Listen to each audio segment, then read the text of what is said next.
Hi hello, நான் உங்கள் L P. Welcome to L P motor channel. இந்த வீடியோவில் அறியாமை, ஆணவம், வாய்க்கொழுப்பு, அவசரம் இதை பற்றி தாங்க பார்க்க போகிறோம்.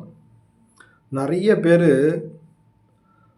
எல்லாமே தெரியும், ஆனால் அறியாமை ஒன்றை பற்றி தெரியாமல் அதில் போய் மாட்டிக்கிறது. அவசரம் உங்களுக்கு தெரியும், எல்லா டேலண்ட்டும் இருக்கும், அந்த அவசரத்தினால தன்னுடைய வாழ்க்கையை இழந்துருவாங்க. வாய்க்கொழுப்பால் நிறைய பேர் மாட்டிக்கினவங்க அதிகம் பேர். ஓகேங்களா? ஆணவம், நிறைய பேர் ஆணவத்தால் அழிஞ்சவங்க அதிகம் பேர். அவங்ககிட்ட சொத்து பணம் எல்லாமே இருக்கும், ஆனால் அந்த ஆணவம் மதிக்காத நான் தான் அப்படின்றது மாதிரி இருக்காங்க பார்த்தீங்களா? அந்த ஆணவத்தால் தன்னுடைய வாழ்க்கை இழந்ததோடு இல்லாமல் மற்றவங்களையும் சேர்த்து அழிச்சிக்கிறவங்களெல்லாம் நிறைய பேர் சரித்திரத்தில் சொல்லியிருக்காங்க. இதுக்கு ஒரு சின்ன எடுத்துக்காட்டு சொல்லட்டுங்களா?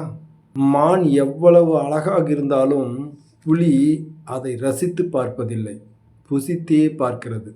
ஆணவம்.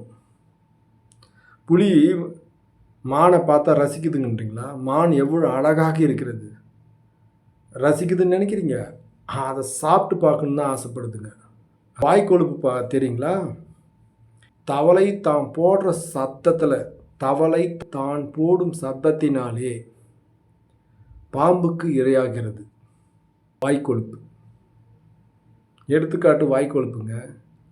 சத்தம் போட்டால் அதுக்கு ரொம்ப பிடிக்காத ஒன்று பாம்பு வருதுன்னு தெரியும், வாய்க்கொழுப்பு மாட்டிக்குதுங்க. கடித்தால் கொன்று விடுவார்கள் என்று தெரிந்தே தேள் கொட்டுகிறது. ஒருத்தரை கடித்த தேலை யாராவது விடுறாங்களா? இல்லைங்க. ஆனால் கடிக்குது. அதுதான் அவசரம்.